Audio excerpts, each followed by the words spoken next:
Hi guys, खुलुमबाय नोंथांमोनखौ BM सेलिब्रेसनाव फिन खेबसेबाव गोसो गोथार बरायनाय थाबाय। जोंनि बर' हारिनि आदै मादै आदा बाजै फंबायमोननाव लोगोसे बर' हारिनि आंगो लोगोफोर।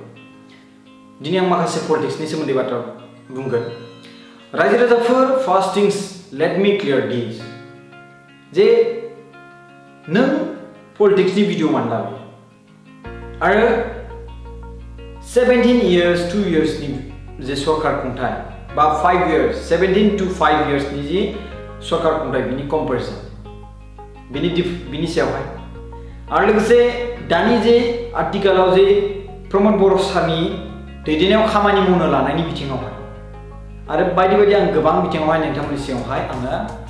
बाथ्राखौ फोरमायनो नाजागोन। फार्स्ट थिंस आं नैबे बाथ्राखौ बुंगोन जे प्रकाश नार्जारि नों मानो पलिटिक्सनि भिडिअ लाबो जेब्ला बिटिसि एकर्ड खालामदों बिटिआर एकर्ड जादों बै समावहाय जोंनि जे एरिया बेखौ दैदेननो थाखाय सासे पावारफुल पार्सन होदों बेनो जाबाय चिफ एग्जिकिउटिभ मेम्बार। आसामाव जेरै चिफ मिनिस्टार हिसाबै थायोब्ला सिगां सर्बानन्द सन'वालमोन दायो सोर डक्टर हिमन्त बिश्व शर्मा। स' आसामनि चिफ मिनिस्टारा डक्टर हिमन्त बिश्व शर्माब्ला बड'लेण्डनि चिफ मिनिस्टारा सोर जागोन प्रमद बर' सार दानि बिथिङावहाय। बिनिखायनो बैफोर बिथिङावहाय आपडेट जुदि नांगौ जायोब्ला बेखौ होनो गोनां जायो नोंथांमोनहा बुजिनो थाखाय जे सासे मोजां दैदेनगिरिखौ सोरखौ सायख'मारनो सोर मोजांसिन खामानि मावदों बेखौ नोंथांमोना आपडेट होयोब्लासो नोंथांमोनाबो बुजिगोन। बे नङा कि नोंथांनि जायगायाव मोनाखै खामानि नोंथांनि जायगायाव डेभेलपमेन्ट जायाखै बिनि मिनिङा बे नङा गुबुन मोनसे जायगायाव जायाखै जाय गोनांथार जाय जायगायाव गोनांथारसिन दिनै माखासे बे बाजेटजों सोब खना खनला बिथिङावहाय जि माखासे खामानि मावदों गोनांथार खामानि मावनो नागारै सिगांनि सरकारा जानला मानला मावालासिनो खुंथाय खालामनांगोन बेखौ लानानै गोबां कम्पेरिजन खालामदों। स' बेफोरखौ आपडेट होनांगौआ नोंथांनि थाखाय दायित्व। नोंथांमोननो आङो बेखौ फोरमायनानै होदों आरो लोगोसे बे फोरमायनायावनो माखासे पलिटिकेल पार्टिनि आइटि सेल सुबुंफ्रा ग्रुप खालामनानै नैबे भिडिअखौ लिंक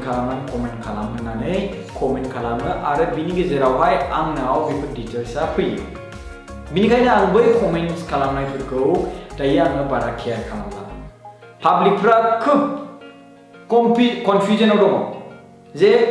रियेलिटिया मा दा बिथांमोननि एक्सपेक्टेशना अभार जानानै दं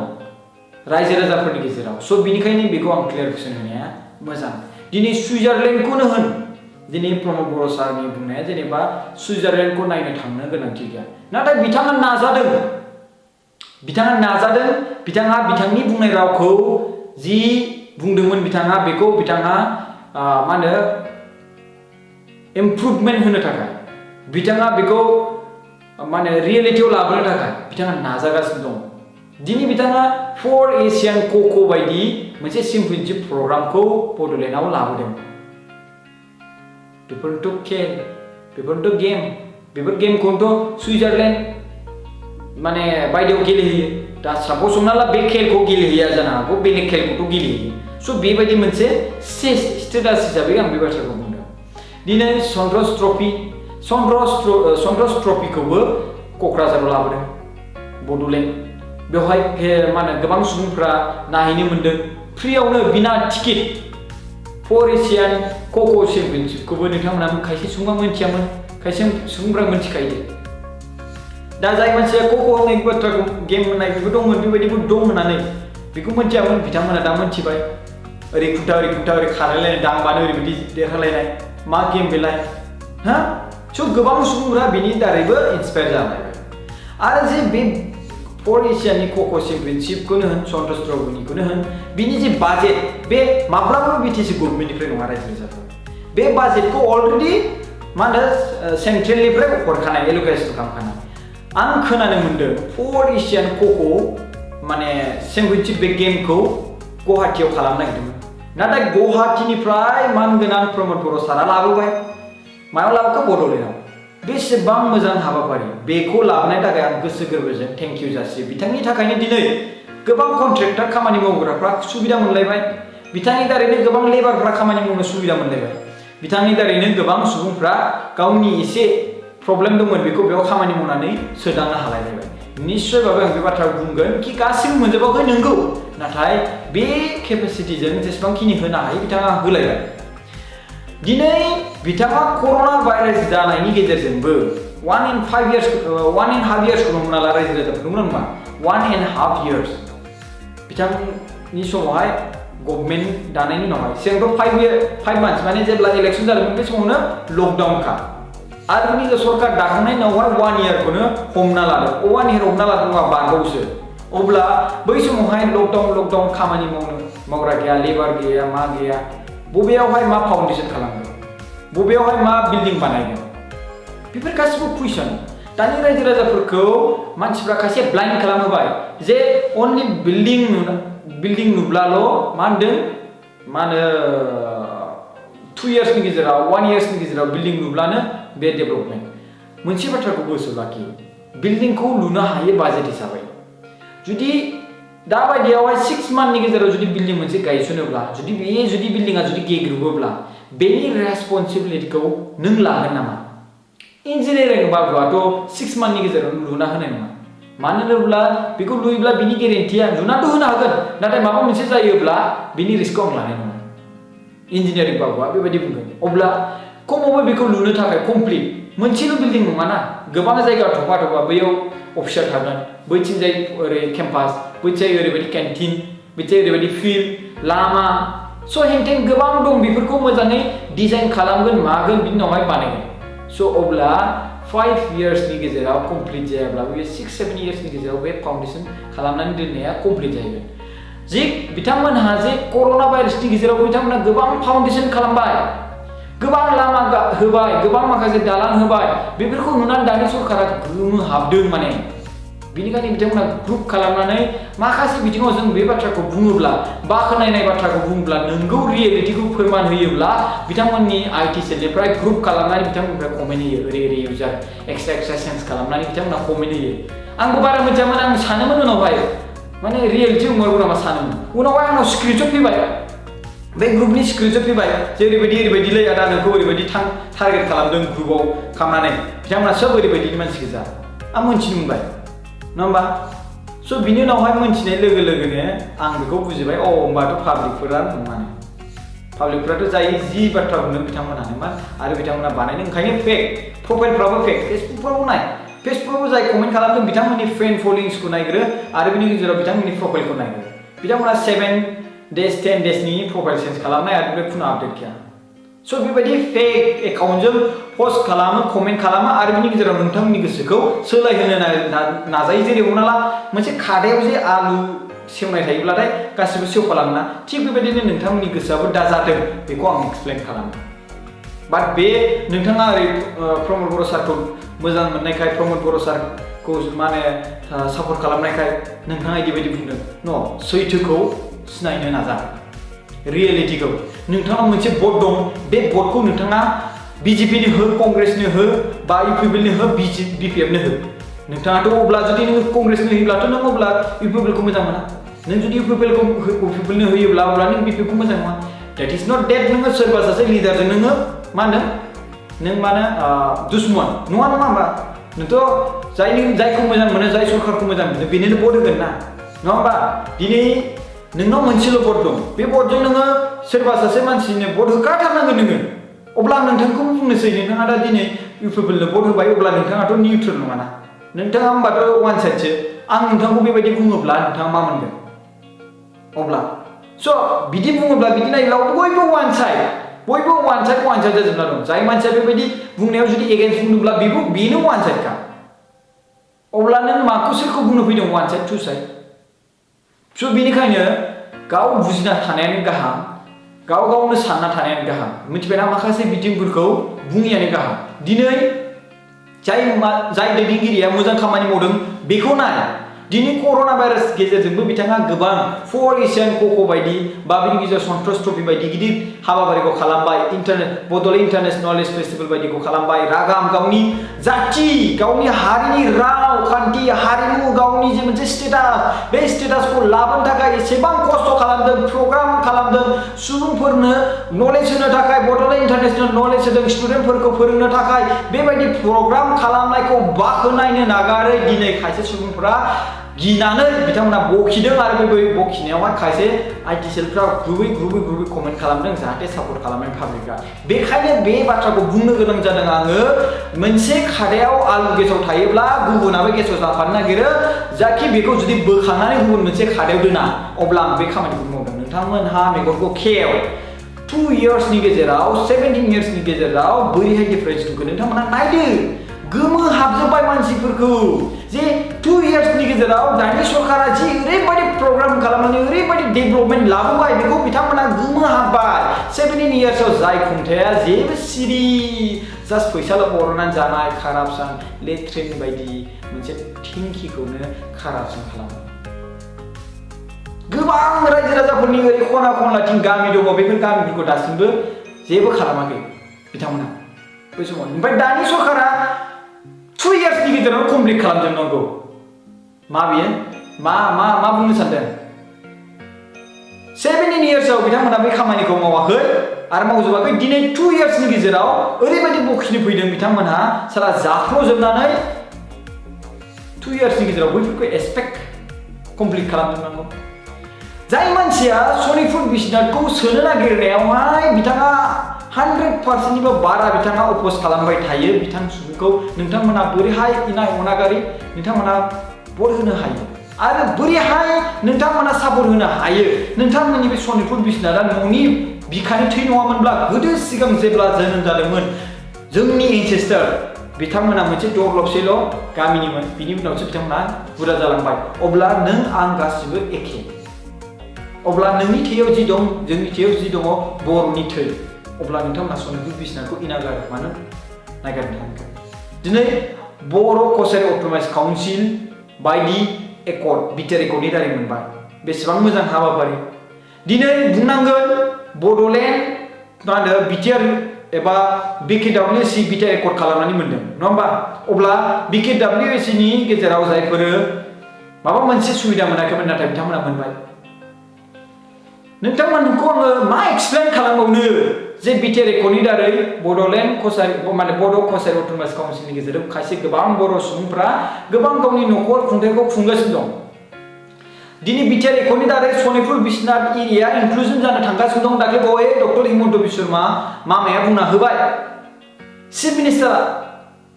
जाखागोन 100% 1000% नाथाय बेयाव जुदि सनितपुर बिश्वनाथआ जुदि हाबोब्ला अब्ला हाग्रामा महिलारि साननि गभर्नमेन्ट दानाया फुरा दंस ओरैबाबो बे इनक्लुजन खालामाबाबो बिथांनिया दंसखा मानो होनोब्ला बिथांनि जि कारापसन बे कारापसनखौ नुगासिनो दं बोसोरै नुगासिनो दङ दिनै खायसे सुबुंफोरा बिथांखौ सापर्ट होदों बिकज खायसे सुबुंफोरा बिथांमोननि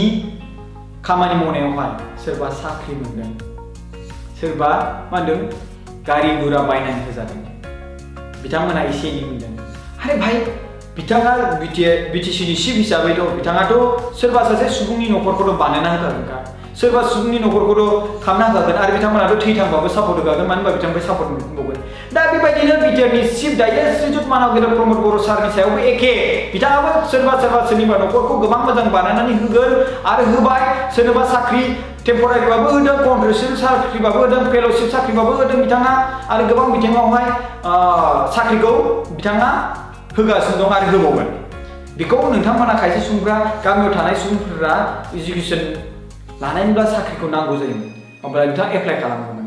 अब्लासो नोंथांमोना मिथिगौमोन ना दा नोंथांमोना न'खराव साख्रि एप्लाइ खालामग्राबो गैया माबो गैया अबा बहाय साख्रि जादों अबाव मा भेकेन्सि ओंखारदों बेखौ बोरै मिथिगोन बिनि आपडेटखौ बोरै मिथिगोन अब्ला सोरबा सासे सुबुङा नोंथांनि न'खराव साख्रिबो होआखै मायाखै होनबा नोंथांमोना औ नोंगौ होनफानो नोंथाङा बेहाय बोरैहाय बुंनो हाखो बैहायबो बोरै बुंनो हाखो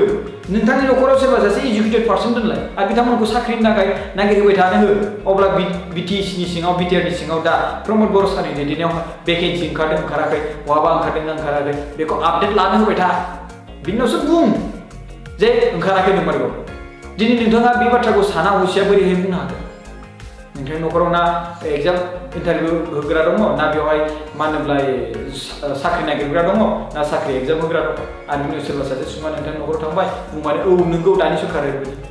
2 इयार्सनि गेजेरजों 17 इयार्सनि गेजेरजों नोंथांमोना बोरैहाय कम्पिटिसन खालामनो हाखो आंना बेसो कुइसना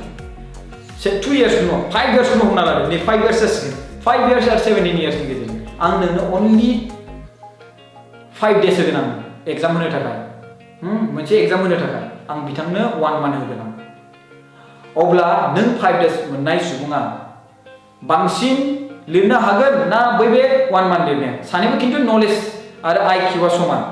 सानैबो एखे सम मोनब्लानो मोजां हाबाफारि मावनो हायो अब्ला बे 5 डेज आरो 30 डेजनिजों कम्पेयार खालामनो हागोन ना खालामनो हाया नाथाय 17 इयार्सआव ओरैबायदि खामानि मावनो मोन्दों जाय खामानिखौ सुइजारलेण्ड बायदि खामानि मावनो हायोमोन बे खामानिखौ दिनै प्रमद बर' सारा लाबोनो नाजागासिनो दङ बिनि जे थांखि बिनि नाजानायावहाय सापर्ट होनो नागारै खायसे आइडिएसएलनि सुबुंफ्रा कमेन्ट खालाम रायजो राजाफोरनि गोसोखौ सोलायहोनो नाजागासिनो दङ कमेन्ट खालाम जे बिथाङा सानदोंना दिनै सुइजारलेण्ड बायदि खालामनो होननानै नाथाय हाग्रामा महिलारि साराथ' सिगां बेबायदिबो सानाखै सुइजारलेण्ड बायदि खालामनो होननानै दिनै सासे सुबुङा सासे बिटिआरनि सिबा बयनिबो गेजेरावहाय सुइजारलेण्ड खालामनो होननानै बुंदों बेखौ सापर्ट खालामनो नागारै दुसिदों खायसे सुबुङा एसेबां गादिनि थाखायनो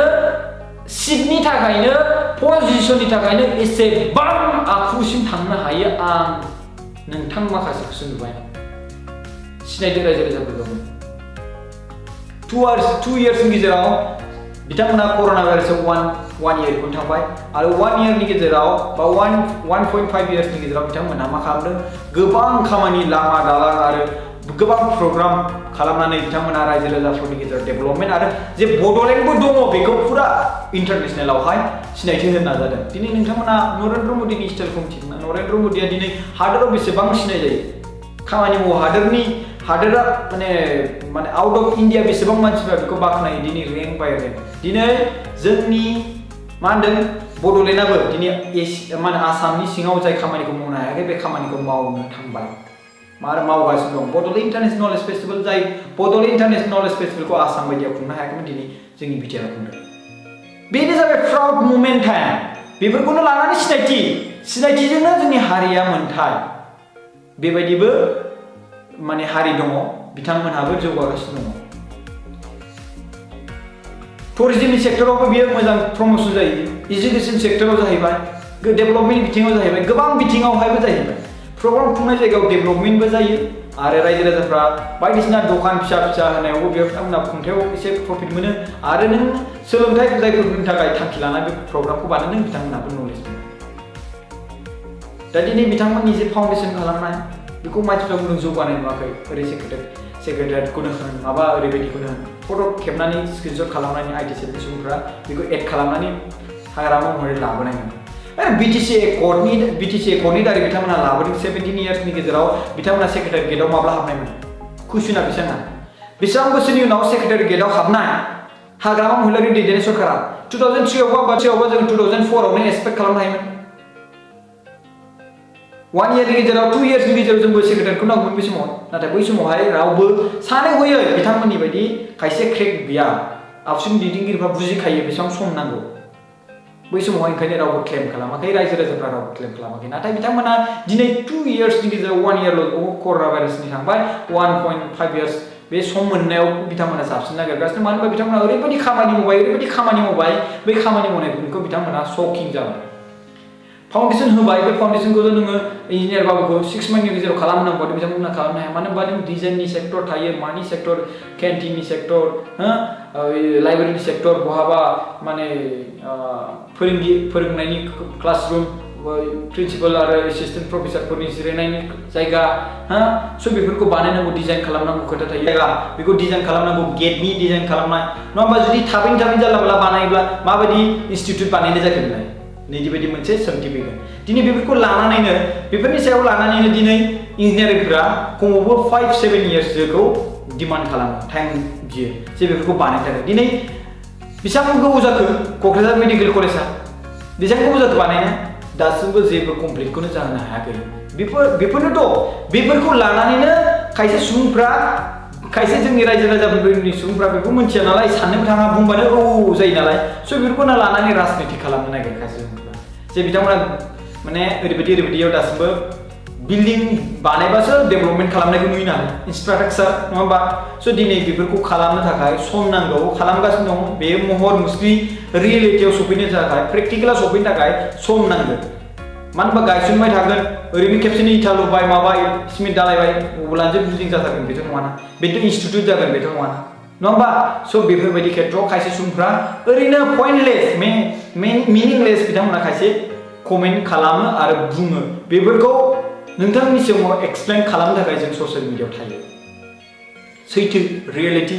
नों निजिनि न'खौनो साननानै लाय जाय न'खौ नोङो 1 मान्थनि गेजेराव लुनानै नों थानो हागोन नामा हायाना गोरिबा गेग्रुबा बिनि रिस्कखौ सोर लागोन